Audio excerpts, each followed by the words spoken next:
talking, Yes. and one said to the other, "Be quiet. There's a pilot in there dying." Oh, He heard it. I thought, "I'm not dying." And he thought, and instead of the warm feeling, he said he had a warm feeling. He was fading away. He couldn't feel pain. And when he'd heard the conversation, you know, oh, there's a pilot in there dying. He, he mm, woke up and the pain came back and he fought the pain. I don't care about the pain. I'm going to live. I'm going to walk again. And he did. And he flew planes again in the war with metal wow, legs. wow. He was the only pilot that was given permission to fly the planes. And he was a great pilot, but he had metal legs from his thigh downwards. What an lovely story. It's so strong. Yeah. But I think it was when he heard he's dying, and he thought, no way, I will not. no, no way. That was Bader, Douglas Bader, a famous English pilot. Ah, 1912 he had his accident, um, and he fought in the wars. He actually got shot down by the Germans and was a prisoner. oh, And he tried to escape from prison with tin legs. oh my God. He climbed out of a window all down the bed sheets and walked through the villages at night with this resistance fighter. And he stayed at a lady's farm, but the Nazis came and caught the whole lot, and all the family were sent to prison camps, and he was sent to Colditz, I think, eventually. He Oh, never escaped eventually, oh. and he was incarcerated until the end of the war. But yeah, and when he one of the escapes from the incarceration, the prison, um, they had an idea with a cellmate to dig a hole. How would he get earth out of the bedroom? He put all the earth in his legs. So the idea, he had hollow legs, tin, and you take the legs off, put all the earth in from the tunnel, put the legs back on, and struggle outside and empty the legs. And that's how. Otherwise, the bedroom would have been full of earth. Oh yeah. And he did it, so many times. But like you got to go 100 yards, and when they worked out how long it was taking to keep on taking the legs off, filling up the legs, um, um, it they abandoned the tunnel. Oh, But another thing that he used the legs for was that he was such a good character.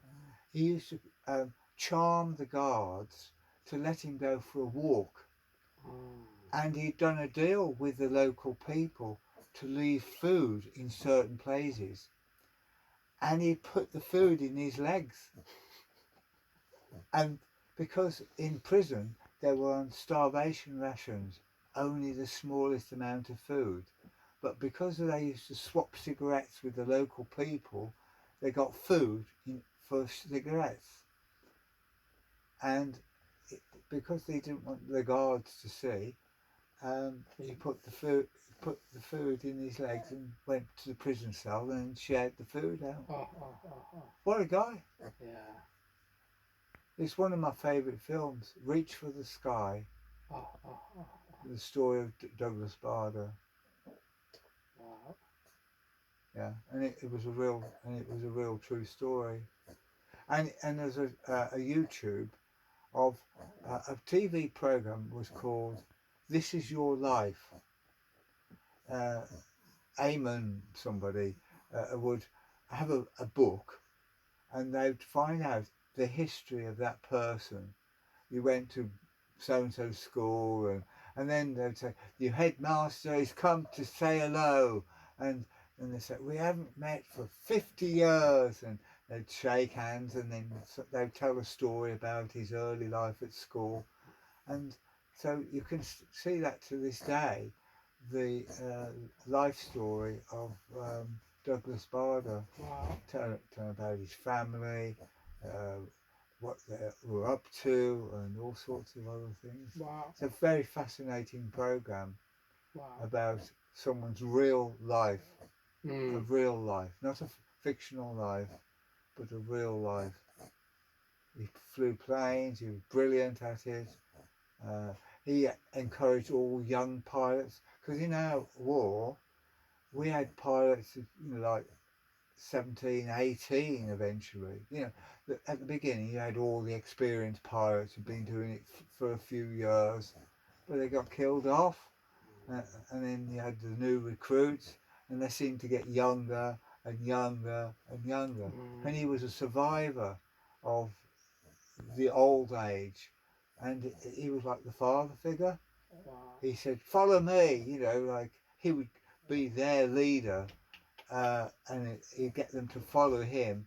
And of course, when the battle started, unfortunately, it's everyone for himself. But he protected them by sticking together. It's harder to attack if you've got all the planes together. Oh. So he was like a father figure to the pilots. They loved him, really. He was a difficult man. Oh my God, he was. He knew what he wanted. He's a leader. He didn't say no. If he needed something, he got it. He worked. He wrote to the Prime Minister. He was given the job to run a squadron. They had no spare parts. How can you run a squadron of planes? So if the prop, the propeller got broken, he wouldn't have a spare. So he wrote to the Prime Minister. And he got everything he wanted. Wow. A whole load of lorries came to the airport, and they unloaded all the spares, engines, machinery, Wow. everything. And then he just phoned up, so-and-so squadron is operational. So what a guy. I think the world has been full of wonderful people. So those stories inspire you. They do. I mean, anything I do seems to blend right into the background. I mean, these are outstanding people. They do amazing things. I mean, those stories inspire you Oh God, to yeah. fight cancer, to Of course fight they anything. do. Yeah, of course they do. Yeah, they they encourage me Oh, to yeah. to That's lovely. try harder. I haven't finished. I'm not finished yet. I will keep going as much as We I need to can. check your expire date. I want a rubber so I can keep on changing the date. You delete it. Yeah, yeah, magic pen. Yeah, extend the date. So, Anchor Roy, if the time come back to the old days, what you gonna do in your life? Well, I will be kinder to people for a start. You're kind. I think I'm going to try to be more understanding of people, because I'm very calm now in my life, but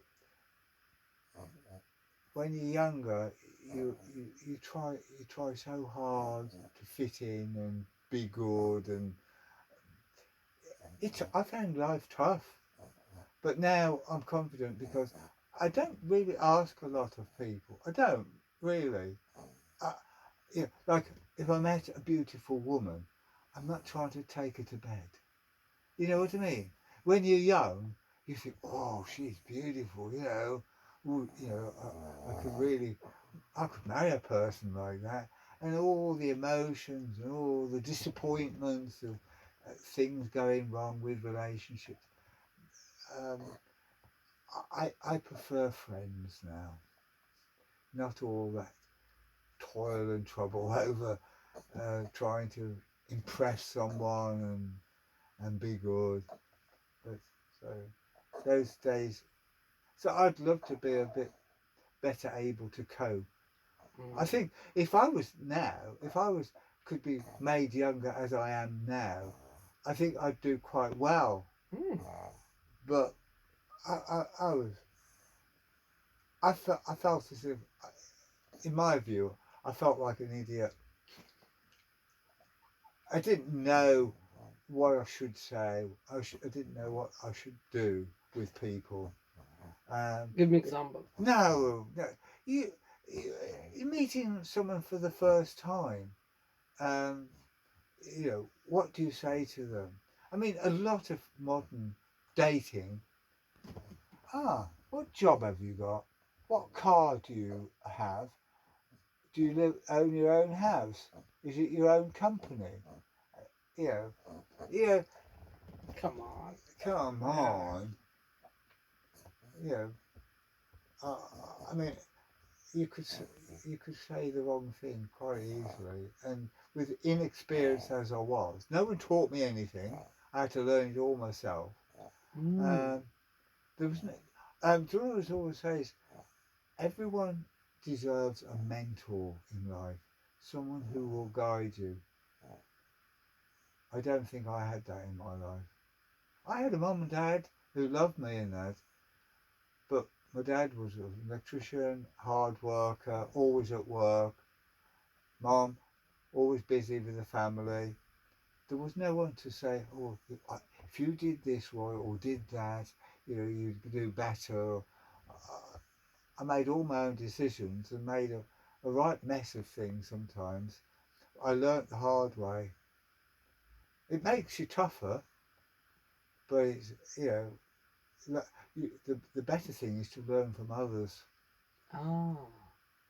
But why go through the pain of learning yourself when others can guide you? Give me example. Oh, on anything. Come on. I mean, you could. How do you make a loaf of bread? Uh, you know, if no um, uh, a baker, he does it with his eyes closed because he knows what he's doing. Yeah.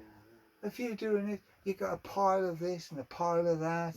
You got timings, temperatures, mixtures, moisture to do, waiting time, cooking time, storage time.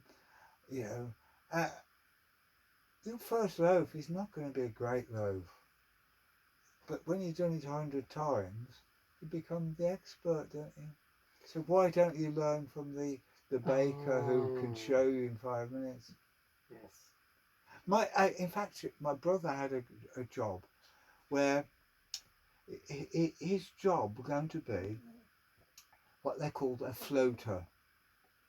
On a production line, there are thousands of jobs, uh, and normally in a factory, one person fits the wheel. If it's a car manufacturer, one fits the wheel, one fits the steering wheel, one fits the windows in, one fits the seats, and so on. They're all separate jobs. Well, my brother Donald had a job where it was to make the mouldings for every part of a fiberglass car. So there was a moulding for the front, a moulding for the side, a moulding for the roof, a moulding for the back.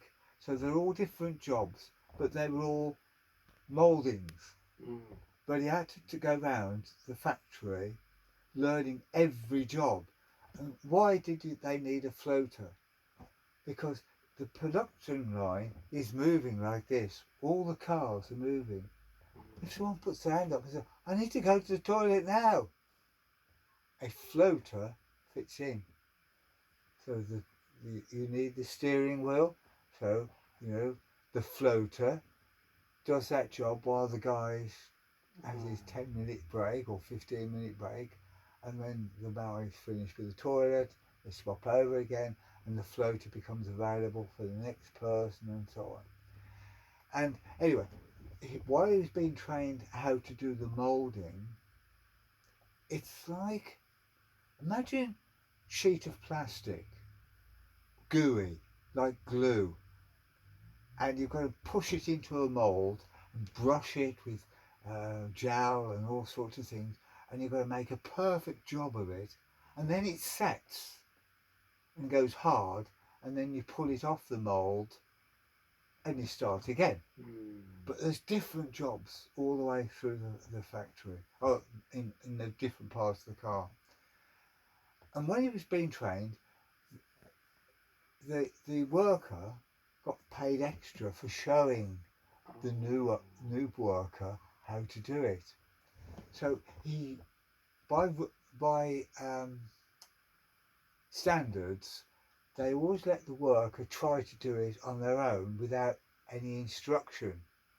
So they'd say, put the mould in, put the and my brother had this stuff. It was like jelly, and it'd go in. It was all be crunched up, and it would be thick one end and thin the other, missed somewhere else, and they'd do that for about half an hour, and then the rule was they'd say, "I'll show you how it is done," and the expert said, "Do it exactly what I'm doing now," and you put the mould on. Put it up to the top right hand corner, brush it into the corner and sweep it out like this, and it would take the moulding perfectly, trim round the edges, let it set, you got it, and it was a perfect piece. So every worker taught my brother how to do it properly, not how to do it amateurishly. And for years my brother was a floater. Wow. But the point is that the experts showed him what to do. It would have taken him ages to work out how he got this material into a mould and made a perfect path. But they'd done it for years, thousands of them, and they taught him in half an hour how to do it. But each person had to teach him a different technique. But I thought it was quite a skill of my brother to learn all the different techniques, because each one was different.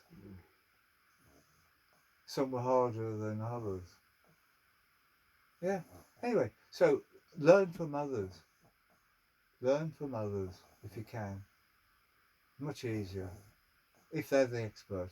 You have to have trust that they know what they're doing. Did you learn from someone who's not expert? Some people do it for fun. There's a category of persons that I've had in my life. They like to hurt you. What? They like to hurt you.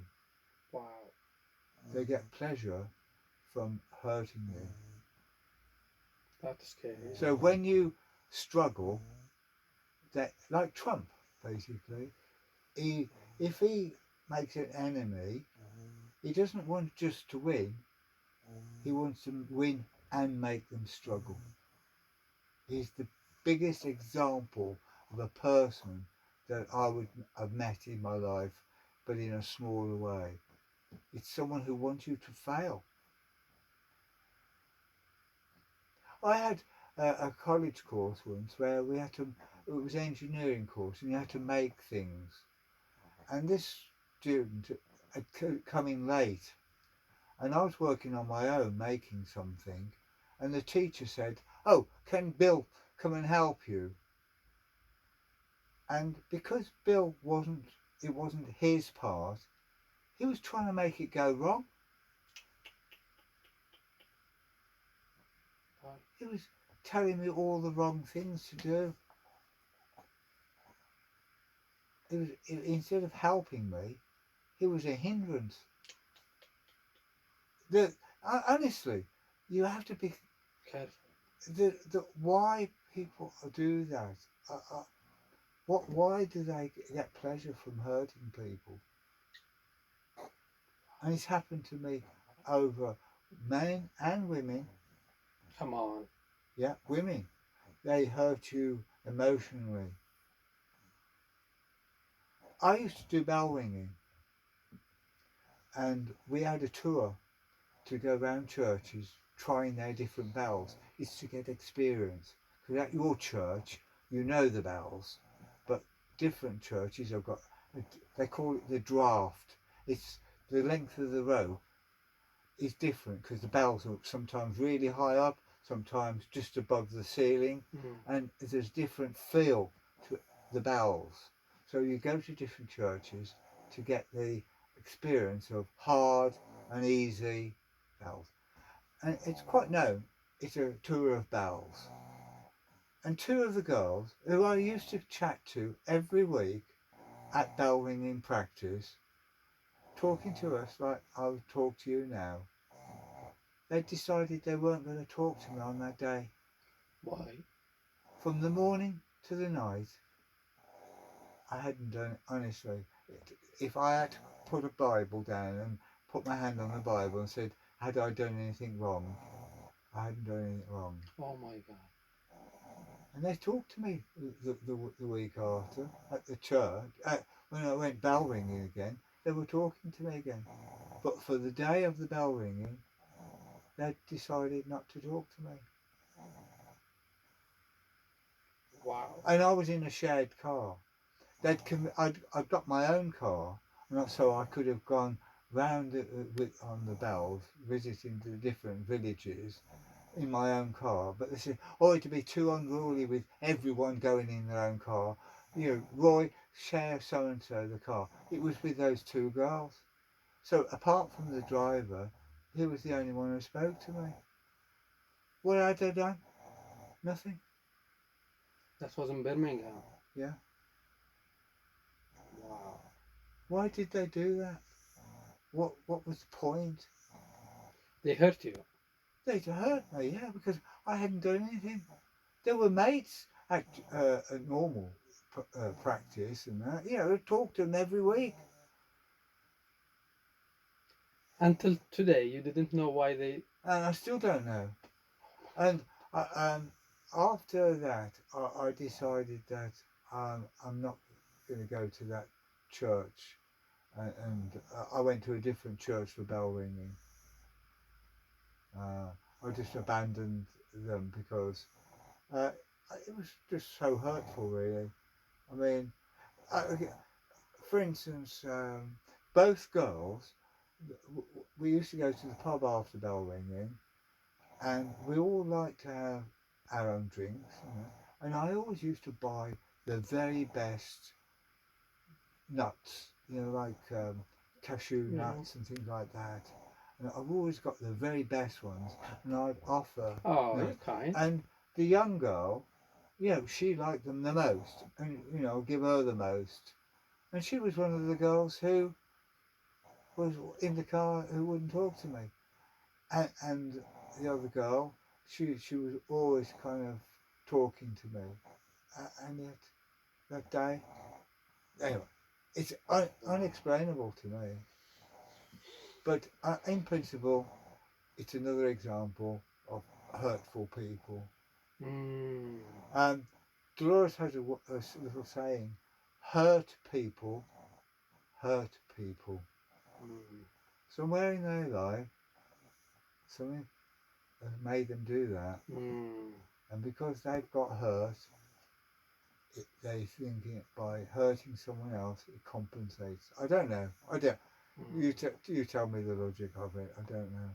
But you know, the closest I can think of is somewhere along they've been hurt, and it seemed fun for them Mm. to make me suffer all day long. Unacceptable situation. So I don't know what became of them or anything like that. If you have advice for the new generation from your life, what Well, what it's got would you? Dolores has got the word love.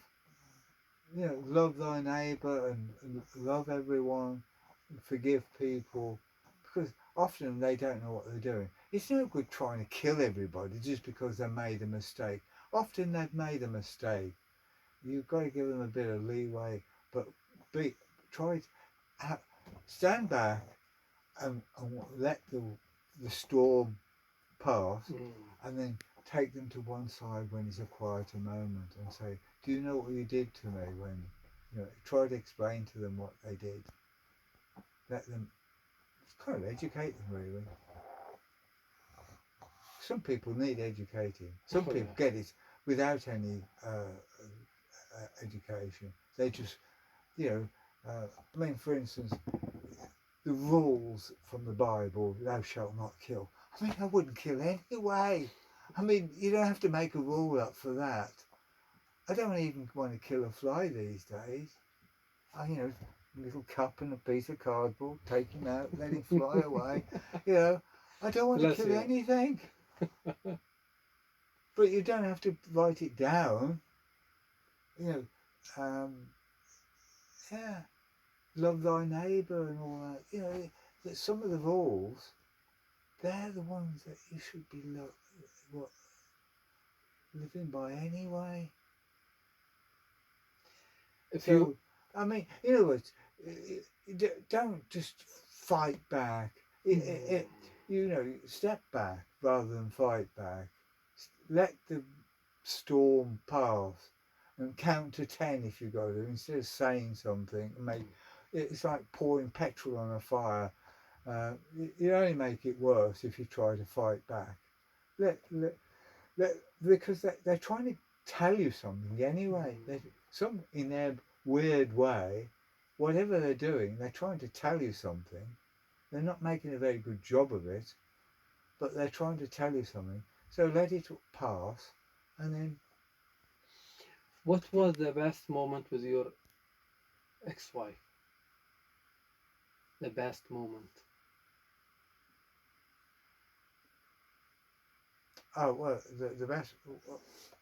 the best moment when I realised she was interested in marrying me. Oh. First of all, you develop a relationship, and then How long it take you? how long did it take? A few months, really, Mm. to you know. It was a nice feeling because Dolores knows something about me in the sense that in life um, there are some special people, often a woman, uh, who makes you feel like number one. Oh. See, you sometimes in a factory, in an office, you're part of a crowd. You are not. There may be the managing director is number one, or the owner is number one, but that's by position and so on. But in a private life, um, if you're the only child, your mum and dad might regard you as the number one child. Yeah, well, you are if you're the only child and things like that. You are so special to a person. And if you're going to marry someone, you feel like number one, not this, Mm. because it's a choice. Because one of the definitions of choice is to have rejected everything else. If there's a million people out there and you want to marry that person and they agree, you've just rejected 999,999, haven't you? Yeah. Yeah, that's what a choice is. You made number one. It's a lovely feeling to be. That doesn't matter what happens at work, doesn't matter what happens in social life. Your partner regards you as number one. So I regarded her as my number one. how that happened? How did it happen? No, I mean, how did you find it when you said the best moment for you when you Well, find it? you feel it. Obviously, you don't talk about it. You just feel it. You just know you're the chosen one. So from the eyes, you. Yeah, from no, just feeling it, just in your heart, in your whole Oh. body. It's a lovely feeling. And that's why um, I think divorce and separation is so upsetting because The opposite. it's It is you've the been opposite. pushed away. You're now part of the crowd. Ah. You know one. You know one. Honestly, you know one. And I don't know. I know that there have been people like Richard Burton and Elizabeth Taylor who married, divorced, and got married again and divorced. I don't know, but it's fairly rare. Once a relationship fails, because often a lot of things are said, people don't forget, Mm. and it's hard to even because That's. they'll never ever forget what you said. Mm. So it's very hard to repair a broken relationship. Mm. You can support a troubled relationship, but one that's broken, it's, it's to me, in my opinion, it's almost impossible Impossible. to have that trust again. If someone's let you down, like your wife slept with a neighbour or something, I mean, where's the trust now in your life? Where because I married Chris, and I wouldn't I think that's not going to happen, because you trust that person so much. Um, but if it if you get let down in that major way, I can't see how you can recover. Not really. Not in how you feel. It would, and being number one to someone was such a lovely feeling. I wanted it to last forever. Ah. But it doesn't. But when uh, when you start to realise that you don't feel the same, or you're not being treated the same, I had to confront my wife because she would, from her expression when I was talking to her, it didn't seem normal, Mm. and You feel like cold. I felt like an outsider to her life. Oh. Uh, Still living in the same house and things like that. But the day came when I said, "What's the matter, Chris?" Ah. And she said, "I want to leave." Without any reason. Um, at the time, she didn't say anything. She just wanted. Just didn't want to be with me anymore. But I, the, I'm going to say this, but I don't do the what ifs. No, there's lots of things could have happened. But my my favourite what if I'd ever thought of it, she worked in an office with other programmers. She was a computer programmer, and everyone in the office was divorced. Mm. And they, being kind of now single people in the office, would be buying new cars, going on foreign holidays, having parties and having a jolly good time every day, and would tell Chris what their life was like. Oh, I'm getting a new car this weekend. We were saving up for our first house. So any money that we could earn, even on overtime, as an engineer, I would sometimes do Saturday morning extra work and get paid extra. That money got paid into the bank to pay for the deposit for a house. We never went anywhere. We went camping for holidays. Uh, we never had a new car. We didn't have posh holidays. Uh, so it was a struggle. So you've got a young girl in an office where everyone was having a jolly nice time. because they've got no responsibility. That's my worst what if. Now, was that an influence? But if she'd have loved me, she might have been able to rub that off or something.